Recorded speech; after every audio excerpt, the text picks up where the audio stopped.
तुलसी जी, पहले तो आप भावनगर में आए हो, आपका स्वागत है। ये जो क्षत्रिय युवक संघ है, उसकी मुख्य कार्यवाही क्या है, क्या कामगिरी क्या कर रहे हैं, उद्देश्य क्या है? क्षत्रिय युवक संघ की स्थापना राजस्थान में पिलानी नाम का शहर, फेमस शहर है। वहाँ तन सिंह जी पढ़ते थे, संस्थापक जो हमारे हैं। उस समय एक कल्पना उभरी थी, फिर नागपुर चले गए और नागपुर जाकर के फिर वापस जयपुर आकर के इसकी स्थापना की 22 दिसंबर 1946 के दिन।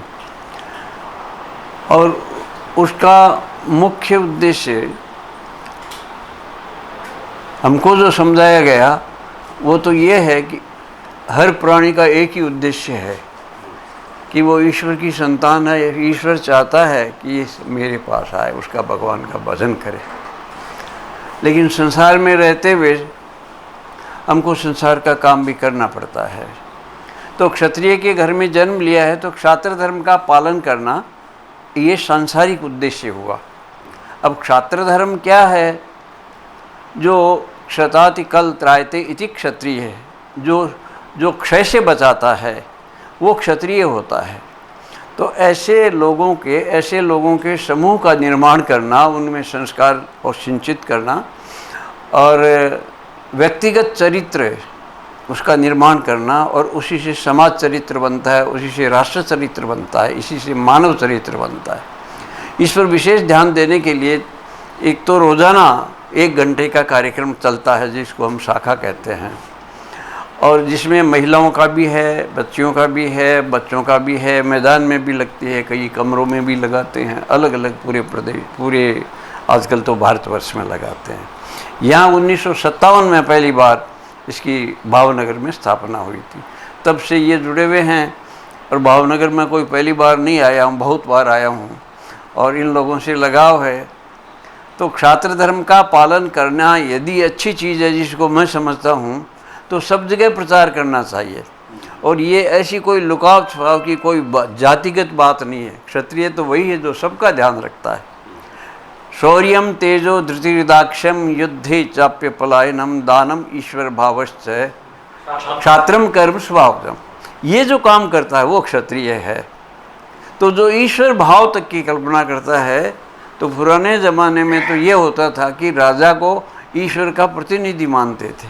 अब वो ज़माना तो गया, लेकिन क्षात्र धर्म के पालन की आज भी आवश्यकता है। हम नहीं करेंगे तो कोई और करेगा।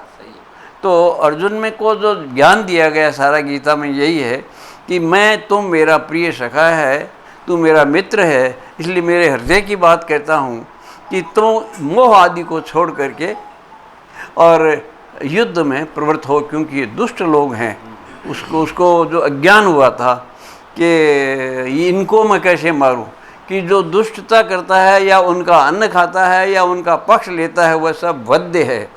इसलिए बिना किसी शंका के हतो वा प्राप्स्यसि स्वर्गम जित्वा वा भोक्ष्यसि महीम तस्माद् उत्तिष्ठ कौन्तेय युद्धाय कृत निश्चय। निश्चय कर ले। सर, आपने जो राजा की बात की है तो मैं भावनगर की बात इसीलिए यहाँ दोहराऊंगा। भावनगर के जो राजवी थे कृष्ण कुमार सिंह जी, उसको एक भारत रत्न अवार्ड देने की मांगे चल रही है। अच्छा, क्या कहेंगे आप इसके बारे में? ये तो राजनीतिक वालों का काम है, मेरा तो काम है नहीं। यदि वो इसके योग्य हैं तो ज़रूर, उन्होंने ऐसा काम किया है तो ज़रूर मिलना चाहिए। कई अपने भारतवर्ष में तो जो अच्छे काम करने वाले थे लेकिन उनके जीवित रहते हुए नहीं मिले हैं, तो बाद में भी मृत्यु के उपरांत भी मिले हैं, तो उनको अवश्य मिलना चाहिए। भारत सरकार को ये कदम उठाना चाहिए। सर, आप अभी जो वक्त है, एजुकेशन की बात आती है, संस्कार की बात आती है, तो नई पीढ़ी के लिए आपका क्या सुझाव है? नई पीढ़ी को देखो, अध्ययनशील तो होना चाहिए, शिक्षा होनी चाहिए, लेकिन जो कॉलेजों में शिक्षा मिल रही है वो भले ही लो, उससे कोई न तो चरित्र का निर्माण होता है, न संस्कारों का निर्माण होता है, न ऐतिहासिक सच्ची जानकारी है। तो ऐसे हालत में उस सारे सिस्टम को बदलाना पड़ेगा। ये सब अंग्रेजी सिस्टम आया हुआ है। इसी तरह से नौकरी प्राप्त करने के लिए मैकाले ने अपने नौकर तैयार किए थे, और आज हम नौकरी को पसंद करते हैं। दुर्भाग्य की बात है, हम नौकरी पसंद नहीं। नौकरी तो गुलामी होती है, लेकिन आज के ज़माने में इसकी भी आवश्यकता है। आदमी को रोटी भी चाहिए, धंधा सब नहीं कर सकते, इसलिए वो भी किया जाना चाहिए, लेकिन ये कभी नहीं भूलना चाहिए कि मेरे जीवन का लक्ष्य क्या है, मैं कैसे उस लक्ष्य को प्राप्त करूँगा। राजनीतिक की बात इसीलिए कहूँगा कि जब इलेक्शन का माहौल होता है, ज्ञातिवाद जातिवाद का मामला चलता है, क्षत्रियवाद हो या किसी भी ज्ञाति के मामले में इलेक्शन का समय आता है, तो उसी समाज को भी टिकट देना चाहिए, उसी समाज को भी प्रभुत्व देना चाहिए पॉलिटिक्स में। इसके बारे में क्या कहेंगे? अब तो इसमें कहने की कोई आवश्यकता नहीं, जो देख रहे हैं वो देख लें कि जातियों के आधार पर ही टिकट दिए जाते हैं, जातियों के आधार पर सरकारें बनती है। आपके गुजरात में आमतौर पे ऐसा ही हुआ है, तो वो कोई गलत नहीं है।